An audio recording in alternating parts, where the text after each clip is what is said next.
ప్రపంచంలో శాంతి కొరవైంది, దేశంలో శాంతి కొరవైంది, రాష్ట్రంలో శాంతి కొరవైంది. దానికి ఉదాహరణే మణిపూర్. లక్షల మంది కనిపించకపోవడం, వేల సంఘాలను కూల్చేయడం. అలాగే ఇప్పుడు ప్రవీణ్ పగడాల మార్చి 24న ఘోరంగా దారుణంగా గంటల పాటు ఆయన్ని చంపేసి ఆ డెడ్ బాడీని అక్కడ పడేసి దాని మీద బుల్లెట్ యాక్సిడెంట్ అయినట్టు చిత్రీకరించారని పోస్ట్ మార్టం రిపోర్టర్స్, అలాగే డాక్టర్స్, అలాగే నాకైతే నర్సులు స్టాఫ్ చెప్పారు ఇది హత్య అండి. ఒక సర్కిల్ ఇన్స్పెక్టర్ చెప్పారు ఇది హత్య అని. తెలిసిన ఫ్యామిలీ మెంబర్స్ మేము మాట్లాడలేము, ఇది హత్యనండి. ఆయన ఎవరితో 45 నిమిషాలు మాట్లాడారో చనిపోక ముందు ఆయన చెప్పారు ఇలాగ రుజువులతో నేను చూడలేదు, ఇది హత్య యాక్సిడెంటా. కానీ నా ఇన్వెస్టిగేషన్లో అందరితో మాట్లాడితే కొన్ని వందల మందితో ఇది కేవలం హత్య. ఎవరు చేయించారో కూడా ఒకరు 2 ఫోటోలు కూడా రిలీజ్ చేశారు. పోలీసుల్ని ఇన్వెస్టిగేట్ చేయమంటే హత్య కోణంగా ఇది యాక్సిడెంట్గానే చూపించమని పైనుంచి ఒత్తిడి వచ్చిందని పోలీసులు ఇట్లా చేశారండి. మాకు ఫోన్ కాళ్ళు వచ్చాయి, ఒత్తిడి వచ్చిందని.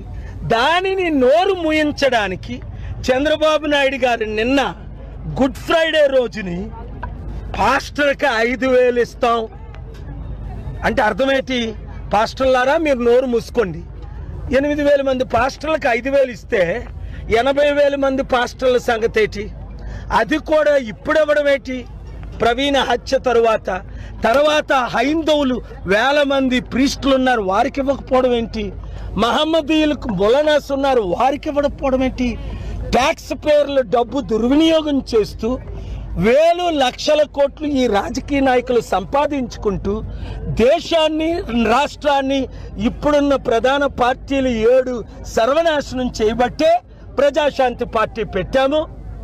ప్రజల కొరకు, నీతి కొరకు, నిజాయితీ కొరకు, న్యాయం కొరకు, అభివృద్ధి కొరకు, కంపెనీలు తేవడం కొరకు, లక్షల ఉద్యోగాలు ఇవ్వడం కొరకు, రైతుల కొరకు, ఉద్యోగుల కొరకు, చివరికి జడ్జిల మీద కూడా ఒత్తిడి వస్తుందని కొంతమంది జడ్జిలు నాకు చెప్పారు. ఇలాగ జడ్జిమెంట్ ఇవ్వండి అని 2 జడ్జిలు నాకు చెప్పారు. రిటైర్డ్ జడ్జిలు కాదు, సిట్టింగ్ జడ్జిలు.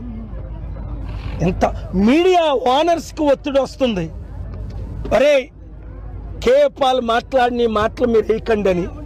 కొంతమంది బానిసలు అయిపోతున్నారు, ఎక్కువ మంది ఈ సత్యాన్ని నేను ఎందుకు ప్రజాశాంతి పార్టీ పెట్టానో తెలిసి గనక చూపిస్తున్నారు. కాబట్టి హిందూ ముస్లిం క్రిస్టియన్స్ శాంతిగా ఉండాలంటే, అభివృద్ధి జరగాలంటే, మరలా మణిపూర్ మన తెలుగు రాష్ట్రాలు కాకుండా ఉండాలంటే వింటున్న ప్రతి ఒక్కరు 7569441275కి పటాన్ చెరువనో, కరీంనగరనో, ఖమ్మమనో, తణుకనో మీ నియోజకవర్గం పేరు ముందు పెట్టి నా పేరు మీ పేరు పెట్టి 100 మందిని చేర్చండి. ఈరోజు వేల మంది ఎలాగైతే కమిట్ అయ్యారు, 3,000 4,000 మంది కమిట్ అయ్యారు, అలాగే మీరు కూడా ఒక్కొక్కరు గ్రూపు పెట్టండి.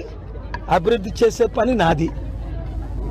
మోదీ గారికి తెలుసు, చంద్రబాబు నాయుడికి తెలుసు, రేవంత్ రెడ్డి తమ్ముడికి తెలుసు, కేసీఆర్కి తెలుసు, జగన్కి తెలుసు. కేఏ పాలు వస్తేనే అప్పులు తీరుతాయి, అభివృద్ధి జరుగుతుంది. చక్కగా ఇండియా చైనా కంటే అమెరికా కంటే ముందు అడుగు ఉంటుంది. ఇప్పుడు అడుక్కునే పరిస్థితి, అడుక్కున్నా డబ్బులు ఎవరు ఇవ్వట్లేదు.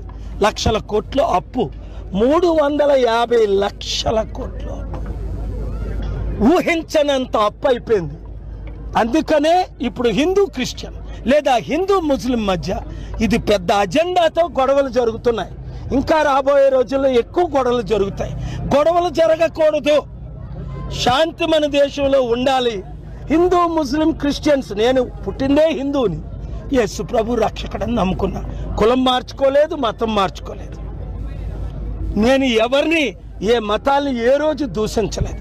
అందరినీ నేను గౌరవిస్తాను. అందరూ శాంతిగా ఉండాలన్న కోరిక.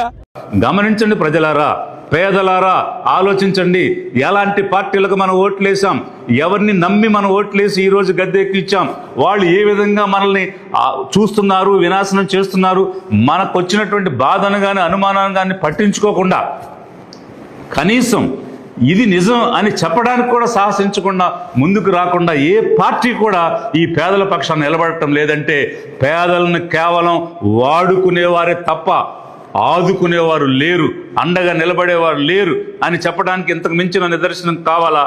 జనాన్ని ఆలోచించమని కూడా నేను ఈ సందర్భంగా కోరుతూ, మేము లిబరేషన్ కాంగ్రెస్ పార్టీగా ఇప్పటికే కేఏ పాల్ గారు అలాగే దాడి నాగేశ్వరరావు గారు 2 పిటిషన్స్ వేయడం జరిగింది. ఆ 2 పిటిషన్స్ని కూడా నేను సమీక్షించడం జరిగింది. కేఏ పాల్ గారు నాతో కూడా మాట్లాడారు, పిటిషన్ వేసినటువంటి అంశం గురించి కూడా నాతో చర్చించారు. అయితే వాటిల్లో కొన్ని డెఫిషియన్సీస్ ఉన్నాయి. అది పోస్ట్ మార్టం రాకముందు వేసినటువంటి పిటిషన్స్ కాబట్టి ఇంకా కొన్ని అంశాలు దానిలో ప్రస్తావించాల్సినవి మిస్ అయి ఉన్నాయి. అందుకనే liberation Congress party PM report వచ్చిన తర్వాత ఉన్నటువంటి డెవలప్మెంట్స్ అన్నింటినీ కూడా పరిగణలోకి తీసుకుని ఒక పగడ్బందీగా ఎందుకు జరిగింది, ఏమి జరిగి ఉండొచ్చు, కాబట్టి దీనిలో ఏ విధంగా న్యాయం జరగడానికి, నిజం నిగ్గు తేల్చడానికి ఏం చేయాలనేటువంటిది మేము జ్యుడిషియరీని అప్రోచ్ అవుతాము. తప్పకుండా కోర్టు ద్వారా పబ్లిక్ ఇంట్రెస్ట్ లిటిగేషన్ ద్వారా ఈ అంశాన్ని వెలికి తీయటం అనేటువంటిది ఒకవైపు అయితే, సమాజంలో ఉన్నటువంటి పేద వర్గాలలో సంఘాలలో ఉన్నటువంటి పెద్దలందరినీ కూడా కలుపుకుని ఒక జాయింట్ యాక్షన్ కమిటీ లాంటిది ఏర్పాటు చేసుకుని ఒక నిజ నిర్ధారణ ఫ్యాక్ట్ ఫైండింగ్ అనేటువంటిది కూడా చేసి రాబోయేటువంటి రోజుల్లో ఏది వాస్తవం ఏది అవాస్తవం, ఎవరు నిజం ఎవరు అబద్ధం, ఎవరు వాడుకుంటున్నారు ఎవరు దోచుకుంటున్నారు ఎవరు దోపిడీ చేస్తున్నారు అనేటువంటి అంశాలన్నింటినీ కూడా ప్రజల ముందుకు తీసుకొస్తామని చెప్పేసి తెలియజేస్తున్నాను. ఒక ఐజీ లెవెల్లో ఉండి కూడా మాట్లాడొద్దు, ప్రచారం చేయొద్దు అని గట్టిగా వార్నింగ్లు ఇస్తున్నారు. అంటే దేని సంకేతం ఆ వార్నింగ్? ఇప్పుడు ఒకటి, రెచ్చగొట్టొద్దు, వైలెన్స్ కానీ హేట్ కానీ ఇన్సైట్ చేయొద్దు అని ఒక స్టేట్గా ఆ స్టేట్కి related officers, inspector general of police కానీ ఎనీ అదర్ ఆఫీసర్ మాట్లాడటంలో శాంతిని కోరుకునే విధంలో మాట్లాడటం ఏదని అర్థం చేసుకోవచ్చు. కానీ ఇక్కడ అనుమానాలు ఉన్న అంశాన్ని వ్యక్తం చేస్తున్నప్పుడు అనుమానాలు తీర్చాల్సిన బాధ్యత స్టేట్ మీద ఉంది, ప్రభుత్వం మీద ఉంది. అలాంటిది తీర్చడం మానేసి నువ్వు మాట్లాడొద్దని నోరు నొక్కేయడం అనేది ఒక ఫ్యాసిజంని, ఒక డిక్టేటర్షిప్ని చూపిస్తుంది తప్ప అది ప్రజాస్వామ్యాన్ని చూపించడం లేదు. కాబట్టి మాట్లాడే హక్కు రాజ్యాంగం ఇచ్చింది, స్వేచ్ఛ రాజ్యాంగం ఇచ్చింది, సమానత్వం రాజ్యాంగం ఇచ్చింది. ఖచ్చితంగా మాట్లాడనివ్వాలి, ప్రజల నిరసన తెలియజేయనివ్వాలి. It's a fundamental right.